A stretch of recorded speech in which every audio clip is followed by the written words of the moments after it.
Hello, Mr. Vice President. Thank you so much for giving this opportunity to talk here today. I did not agree with many of the things that you said right ahead of this, but I don't think that's my point to discuss here. What I want to ask is, you are married to a woman who is not Christian.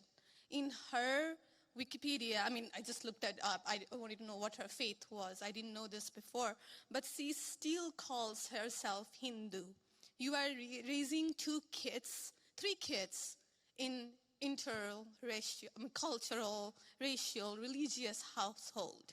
How are you maintaining, or how are you teaching your kids not to keep your religion ahead of their mother's religion?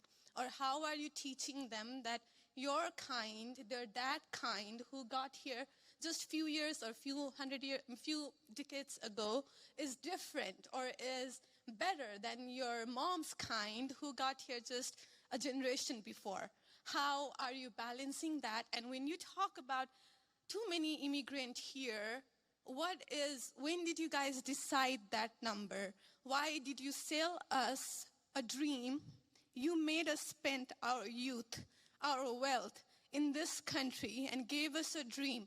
You don't owe us anything. We have worked hard for it. Then how can you as a vice president stand there and say that we have too many of them now and we are going to take them out to people who are here rightfully so by paying the money that you guys asked us? You gave us the path, and now how can you stop it and tell us we don't belong here anymore? And one more thing. Sure. Do you have to There's a lot there. I don't know if I'm going to remember all this, but I will try. I'm sorry. I had to say all of this, and please take it with due. I'm saying all of this with due respect. Go ahead. Please. I have no intention of causing a scene here or anything, but we're not close to causing a scene. Don't worry. But we talked about Christianity, all of this. I'm not even Christian, and I'm here standing to so support. Why are we making Christianity one of the major things that you have to have in common to be one of you guys, to show that I love America just as much as you do?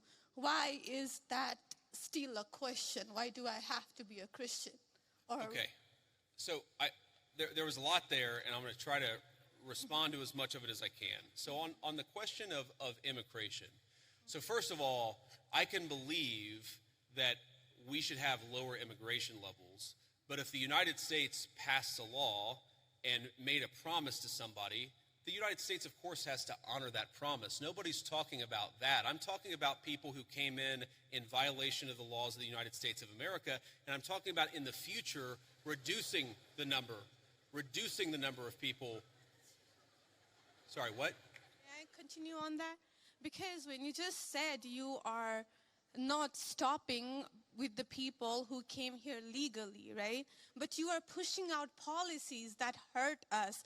And these policies are not even solving the problems. These policies are just creating chaos. No, ma'am. Okay, so again, I'm gonna finish answering the question, and then if I've answered all 9 of your questions in less than 15 minutes, then we can keep on going. We got to have a little fun, right? So here's the thing. I can believe that the United States should lower its levels of immigration in the future, while also respecting that there are people who have come here through lawful immigration pathways that have contributed to the country. But just because one person or 10 people or 100 people came in legally and contributed to the United States of America, does that mean that we're thereby committed to let in 1 million or 10 million or 100 million people a year in the future? No, that's not right. We cannot have, I'll go and finish, we cannot have an immigration policy where what was good for the country 50 or 60 years ago binds the country inevitably for the future. There's too many people who want to come to the United States of America, and my job as vice president is not to look out for the interests of the whole world. It's to look out for the people of the United States.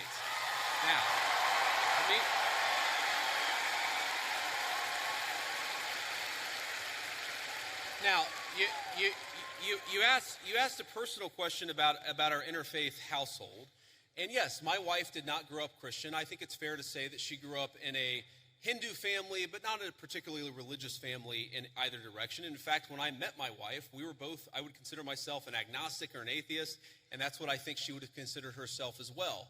You know, everybody has to come to their own arrangement here. The way that we've come to our arrangement is she's my best friend. We talk to each other about this stuff. So we decided to raise our kids Christian. Our two oldest kids who go to school, they go to a Christian school. Our 8-year-old did his first communion about a year ago. That's the way that we have come to our arrangement. But, thank you. My 8-year-old was also very proud of his first communion. Thank you, guys. I'll tell him that Old Miss wishes him the best. But I think everybody has to have this own conversation when you're in a marriage. I mean, it's true for friends of mine who are in Protestant and Catholic marriages, friends of mine who are in, atheist and Christian marriages. You just got to talk to the only advice I can give is you just got to talk to the person that God has put you with, and you've got to make those decisions as a family unit. For us, it works out. Now, most Sundays, Usha will come with me to church. As I've told her, and I've said publicly, and I'll say now in front of 10,000 of my closest friends, do I hope eventually that she is somehow moved by the same thing that I was moved in by church? Yeah, I honestly do wish that, because I believe in the Christian gospel, and I hope eventually my wife comes to see it the same way. But if she doesn't, then God says everybody has free will, and so that doesn't cause a problem for me. That's something you work out with your friends, with your family, with the person that you love. Again, one of the most important Christian principles is that you respect free will. Usha's closer to the priests who baptized me than maybe I am. They talk about this stuff. My attitude is you figure this stuff out as a family, and you trust in God to have a plan, and you try to follow it as best as you can. And that's what I try to do.